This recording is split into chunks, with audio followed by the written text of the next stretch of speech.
Well, go ahead. Go ahead. No, it's okay. Go ahead. Go ahead. Well, as usual. Go ahead. Go ahead. No, go ahead.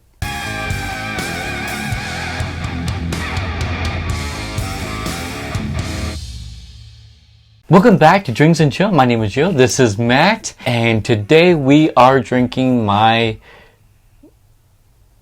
gift from another country. I was gonna say, like, is it a birthday gift? No, it's not a birthday gift. Is it a Christmas gift? No, it's not a Christmas gift. You know what? I haven't even opened this. It was a gift from when this guy went to Scotland. I know you're not like a smoky whiskey fan, and that one's not smoky. So that's for you. Really? Mm-hmm. Oh, wait, really? Yeah, really. Dang.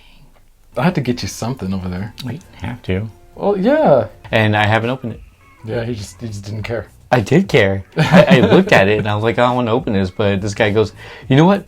Bring your drink. Okay. Because I wanted us to review it, but I was like, you can open it like before. No, but I can't do that because it'll be so much better to open it on camera. Well, would you like to do We're the at that honors then? stage. We're at that stage. We are at that stage. Where I'm just like torturing myself. I'm not opening stuff.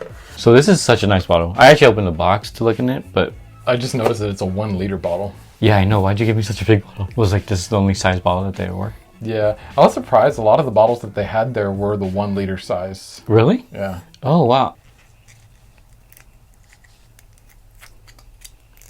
It's like unwrapping a candy that you just don't know how to unwrap. And speaking of Scotland, I got this little Talisker flight thing there in Scotland, so we're just using it in this video just to have a nice place to set our glasses. It's nice because it has a copperish color, Yeah. reflectiveness, and so it kind of like brings out color inside the glass itself. Nice. Yep. I'll give you the first pour.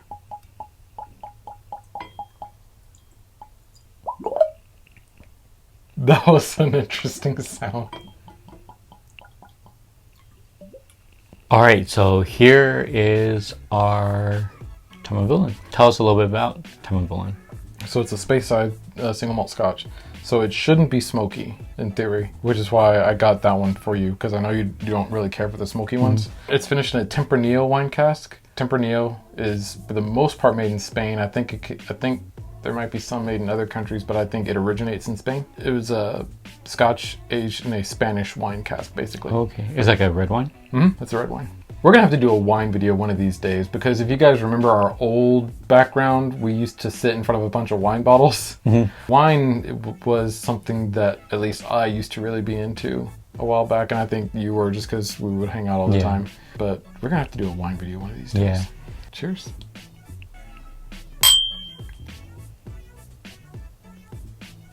You can smell the grapes. Yeah. Usually I feel like unless it's like a sweet wine, it won't really have as much impact, but this definitely has an impact. Mm-hmm. Like, I've never been in a vineyard, but I would assume this is what a vineyard would smell like. Yeah. Like, it has that ferment smell in it, but it's not bad. You know what else I'm kind of smelling? It's like a cantaloupe. Is it cantaloupe or honeydew? I can never tell the difference between them two. I think it's cantaloupe. Cantaloupe? This smells really interesting. Because I said like ferment, because I have that sour type of smell to it. It's Yeah. not like displeasing. Like when you think like sour, like ooh. But this one's not more like ooh. On the nose, it almost just smells like a wine. Like if I couldn't see and I was smelling this, and someone like, oh yeah, that's a wine. Like I'd be like, okay, it's like a strong wine, but it sort of has those qualities to it. You would have thought that like it's not just with wine or wine barrels, it's just like mixed with wine. I could see someone who is like really into wine, like someone who's predominantly a wine drinker, really liking this whiskey. I feel like I think they'll be able to catch a lot more. So I'm going to give the smell a 5.6. I have 5.8. I like the smell. Yeah. I don't mind just smelling this.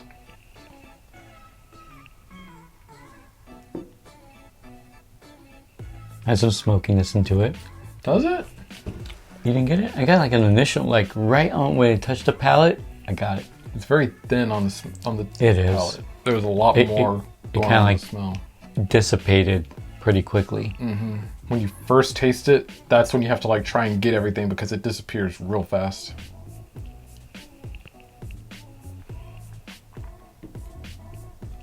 See, I'm still getting that smokiness.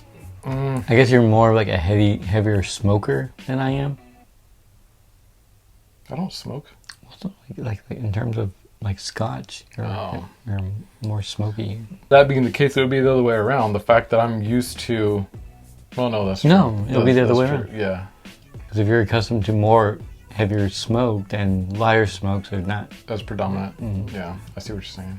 But it's super thin. It's not heavy at all. It goes down like water. Yeah, I just kind of want to live in the smell because the taste is just kind of like, I feel like that cantaloupe melon thing is still coming through on the flavor. The grapes. I'm getting a little bit of the grapes, but not as much as I'm smelling the grapes. Yeah, but I feel like it's almost that melon-y thing coming out of the taste. Like that's the first note that I notice. It's a very interesting Scotch. I feel like it's not like your typical Scotch. On the palate, I will give it I'm gonna give it like a 4. I'm gonna give it a 5. So mainly with Scotch, you're supposed to like drink it slow, ease into it. But if you drink it faster, you get more flavor than if you drink it slow. At least I guess if you're trying to pick out flavors, that way you're like, you constantly have that flavor in your mouth, sort of picking stuff out. Some drinks feel like it's diluted, but this one doesn't feel like it's diluted. It's just, that's how it's made. Mm-hmm. If it's something like feels like it's diluted, then I'll go further down the list. But it felt diluted to me. It did? Like I just felt like I was drinking something that was watered down, which is why I went that low. Like the flavor that I do get from this is good. I just wish that it was amped up a little bit more. I wouldn't say amped up. I would say just last a little bit longer. So, time for the finish. Yep. It smells so good. Ugh.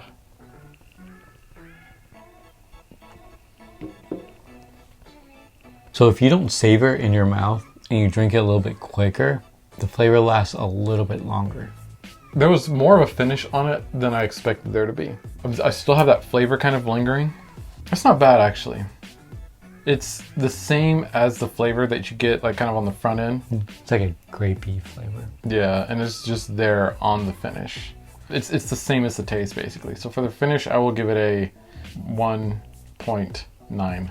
It's almost a 2, but not quite there, just because there wasn't really anything special happening with the finish other than just more of the same. I get 2.1. Okay. This is a really nice looking bottle and box. It is. So Tamnavulin Tempranillo Cask Edition, matured in American oak barrels and finessed by Tempranillo red wine casks. So I guess it was matured or aged in probably bourbon barrels, would be my guess. Okay. Since it says American oak, because typically when Scotch says American oak, that means barrels that typically held bourbon, unless it's new, but they don't say new. And then it says finessed by Tempranillo red wine, so it might have finished aging in the Tempranillo. It says, originating from Spain, Tempranillo is a black grape variety which produces rich, full-bodied red wines, rarely used for finishing whiskeys. Tempranillo red wine casks perfectly complement the sweet, mellow, and smooth taste of Tamnavulin.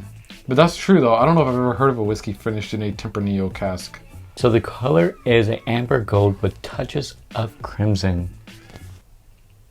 I see like the amber gold. Yeah. Maybe there's some redness into it.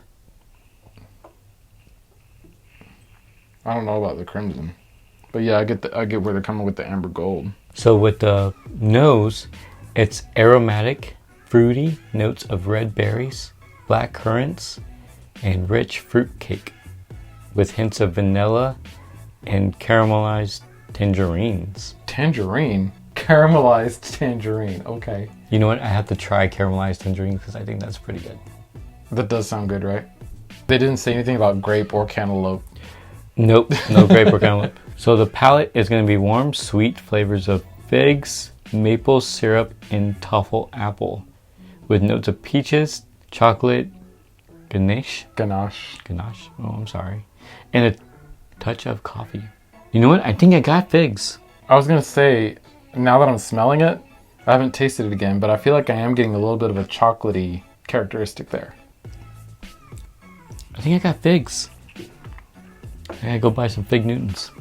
Yeah, there's definitely a little bit of chocolatey character. Ooh, and the caramelized tangerine. I don't know what that tastes like. We got the finish. Rich, smooth, aromatic, and elegant Speyside malt. I feel like they don't know what to put for the finish, and they're just like, It was smooth, I will say that. Aromatic, though? Like, aromatic is like something you smell. So I feel like that's a really weird thing to put in the finish. I think they meant aromatic by the lightness of it. Like when you fluff up whipped cream. Oh, yeah. But then they should say fluffy. Well, aromatic sounds so much better than fluffy. It does sound a lot better than Can you imagine just say rich, smooth, and fluffy? No, but I really like the way the bottle looks. I like the way the whiskey looks. It's dark for a Scotch, which makes me think they might have put some sort of coloring in it. Well, I think that might be the bourbon barrels. I don't know if that would be from the bourbon barrels, because a lot of whiskeys are aged in bourbon barrels and they don't get this dark. I'm wondering if it's from the red wine barrel. Like if some of that color is from the red wine. I know that they can add coloring in Scotland, but I don't know if they have to like legally put on the bottle that they did that. Mm-hmm. So if I was guessing, I would say that they added some type of coloring, but the color might be from the red wine. I don't know. I guess that's where the crimson color is supposed to be, that red wine barrel. So it might be. It might be not just that dark, but there's probably just some hint. They probably do a little coloring, Yeah. but not. Because that looks really dark for a Scotch. Yeah. I'm going to give the look a 2.5. 2.6. 2.6. 2.6? 2.6. I'm going to do 2.5. Okay. I did enjoy it though. It was, I mean, I better enjoy it, right? Big bottle. I feel like the bottles that I've bought you have been like letdowns. Like I know that you did like start liking that Magnus more, and I think you liked this one more than I did. I need to get you a really good bottle one of these days. One day. One day. So that is our review, our first Scotch of the new year. Yeah. Tamnavulin Tempranillo Cask edition. Our total scores will appear right here, so you can see how this ranks. And if you're in the Americas, it'll be much harder to get. But if you're in Scotland and if you tried this, let us know what you think. Yeah. Even if you're in Scotland, you have to be traveling out of the country to get this, because this is in the duty-free travelers exclusive store. Oh, really? So you have to be traveling out? You have to be traveling out of the country to buy it. How do you do that? Like, do they just want you to leave the country? I guess so. We're gonna give you an incentive to leave our country. All right. But yeah, if you've tried this or any other Tamnavulin, let us know what you think about those in the comments. And until next time, thank you so much for watching. Leave a like, comment, subscribe, hit that notification bell so you know whenever we post a video, and we'll see you next time. Cheers. Well, as usual, we forgot to add the whiskey to our infinity bottles. We're just gonna go ahead and do that right now. Yep. We're using a Disaronno bottle until something better gets emptied. What's wrong with Disaronno? No, well, it's not a whiskey bottle. Oh, that's right. I mean, it doesn't have to be a whiskey bottle, but, you know, it's It's nicer if it is. I feel like it is. Tamnavulin Tempranillo Cask edition has been added to the whiskey bottle. Yes. 2023 infinity bottle. Boom.